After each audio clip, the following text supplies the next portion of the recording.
6 news కి స్వాగతం. రాష్ట్ర ప్రభుత్వం ప్రవేశపెట్టిన రెవెన్యూ క్లినిక్ కార్యక్రమంలో భాగంగా బుధవారం joint collector R Govindarao, RDO Kiranmayi పర్యవేక్షణలో జరిగిన రెవెన్యూ క్లినిక్ కార్యక్రమంలో 188 అర్జీలొచ్చాయని తహసీల్దార్ సయ్యద్ ఇక్బాల్ తెలిపారు.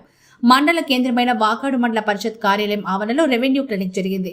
ఈ కార్యక్రమానికి ముఖ్య అతిథిగా విచ్చేసిన తిరుపతి జిల్లా జాయింట్ కలెక్టర్ గోవిందరావు మాట్లాడుతూ రాష్ట్ర ప్రభుత్వం ప్రవేశపెట్టిన రెవెన్యూ క్లినిక్ కార్యక్రమంలో భూ సమస్యలు తక్షణమే పరిష్కరించడమే లక్ష్యమని తెలిపారు. వాకాడు, చిట్టమూరు మండలంలో వచ్చినటువంటి అర్జీలను ఎప్పటికప్పుడు పరిష్కరించాలని వీఆర్ఓలను ఆయన మందలించారు. రాష్ట్రంలోని 23% ఉంటే వాకాడు, చిట్టమూరు మండలాల్లో 50% పెండింగ్ ఉందని, తహసీల్దార్లను వెంటనే పెండింగ్లో ఉన్న అర్జీలను పూర్తి చేయాలని హెచ్చరించారు. రాష్ట్ర ప్రభుత్వం ప్రవేశపెట్టిన సర్వేలను పూర్తి చేయాలని సూచించారు. గ్రామాల్లో వీఆర్ఓలు, వీఆర్ఏలకు ప్రజలకు అందుబాటులో ఉండాలన్నారు. లేని ఎడల శాఖాపరమైన చర్యలు తీసుకుంటామని హెచ్చరించారు. ఈ రెవెన్యూ క్లినిక్ లో ఆర్డీఓ కిరణ్మయి, తహసీల్దార్లు సయ్యద్ ఇక్బాల్, రామయ్య, డిప్యూటీ తహసీల్దార్లు మొహమ్మద్ రఫీ, నిరంజన్, ఆర్ఐ అఖిల్ యాదవ్, ఏవో శ్రీనివాసులు, వీఆర్ఏలు, సిబ్బంది, అర్జీదారులు తదితరులు పాల్గొన్నారు.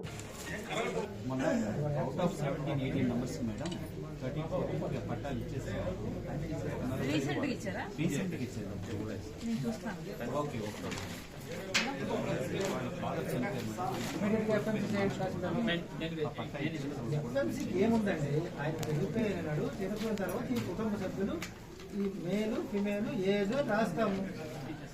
ఈ కుటుంబ సభ్యులు ఉన్నారని రాస్తాం. అందులో నీకేం రైట్ ఇచ్చేది ఎవరికి? ఒక సభ్యులు చనిపోయిన తర్వాత ఇంతమంది ఉన్నారని రాస్తాం. పక్క ఎక్కడ చెప్తారు 10 మంది సైన్ పట్టించుకోవాలి సార్. వెళ్ళేటప్పుడు అవసరం లేదు, మీకు డౌట్ లాగుంటే పరిశ్రమ కండక్ట్ చేయండి. ఇప్పుడు ఎక్సైనా పర్సన్ చనిపోయినాడు, చనిపోయిన తర్వాత అతనికి భార్య ఉంది, పెద్ద కొడుకు పిల్లలు ఉంటే ఆయన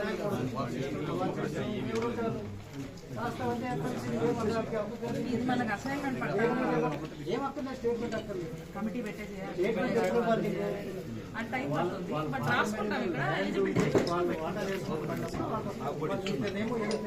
ఒకసారి సహకరించవలసిందిగా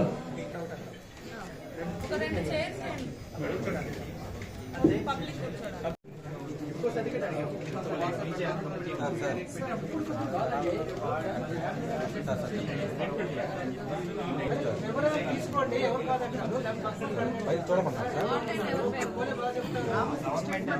సార్. 10 మంది చేత సైన్ పెట్టించారు. ఏమంటే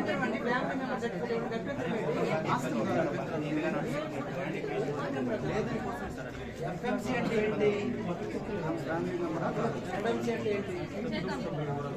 కదా, ఇప్పుడు ఒక తండ్రి చనిపోయాడు, తండ్రి చనిపోయినాడు. తండ్రి చనిపోయిన తర్వాత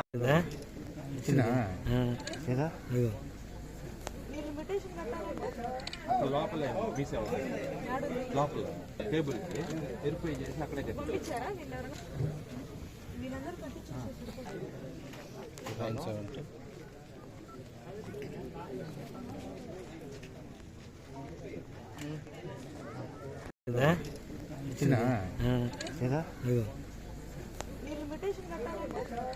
లోపలే మీసేవా లోపల టేబుల్ వెరిఫై చేసి అక్కడే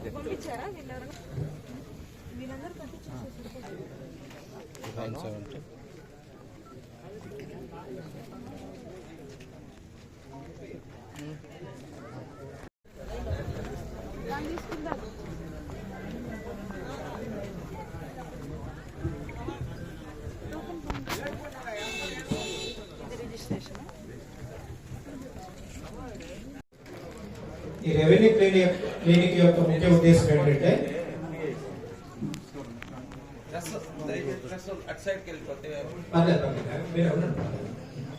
రెవెన్యూ క్లినిక్ యొక్క ముఖ్య ఉద్దేశం ఏంటంటే ఆ రోజు మండల లెవెల్లో కానీ కాన్స్టిట్యున్సీ లెవెల్లో కానీ మనం చిన్న కాన్స్టిట్యున్సీ అయితే 2 మండలాలు 3 మండలాలు ఉంటే వాళ్ళని పబ్లిసిటీ చేసి రెవెన్యూ పరంగా ఎటువంటి సమస్యలు ఉన్నాయి అనేవి మనం ఐడెంటిఫై చేసి ఆ సమస్య పరిష్కారం ఆ రోజే మెయిన్ ఇక్కడికి రెవెన్యూ క్లినిక్ ఉద్దేశం.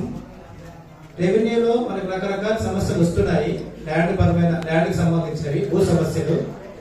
దానికి సంబంధించి మన గ్రీవెన్స్ కండక్ట్ చేస్తే ఎక్కువగా రెవెన్యూ మీదే మనకి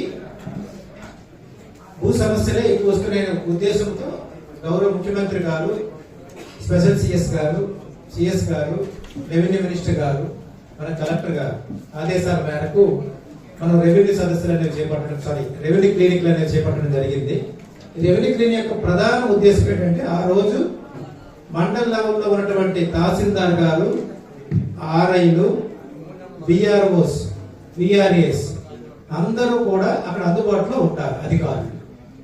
కాబట్టి ప్రజల నుంచి వచ్చిన అర్జీలను పరిశీలించి ఆ రోజే మనం ఏవైతే మనం డిస్పోజ్ చేయగలమో ఇమీడియట్ గా డిస్పోజ్ చేయడం అనేది జరుగుతుంది.